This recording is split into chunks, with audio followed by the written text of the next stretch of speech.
पर्व द्वारा एवं विशेषकर जो युव प्रतिभा माने युव नेतृत्व आज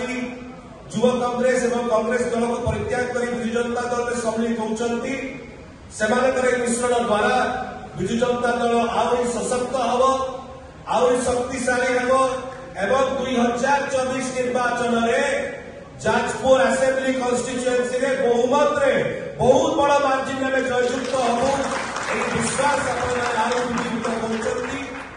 सहित जाजपुर लोकसभा सीट विजु जनता दल बहुमत रे बहु मार्जिन में जीत आपण मानक मिश्रण पर्व में एक बड़ वार्ता जाऊँगी। राज्यर लोकप्रिय नेता श्रीजुक्त नवीन पट्टनायक कार्यकलाप आकृष्ट होई जाजपुर विधायक प्रणव प्रकाश दास कार्यकलाप एवं लोकप्रियता जाजपुर उन्नतिमूलक कार्यकलाप एवं जो भली जाजपुर विकास को नौकरी जाजपुर जिला को राज्य को कार्य अनुप्राणित हो आम समस्ते बहुत युवक आम सहित जोड़ी होती आज संघ भवन मिसाई सी हूँ आमर नेता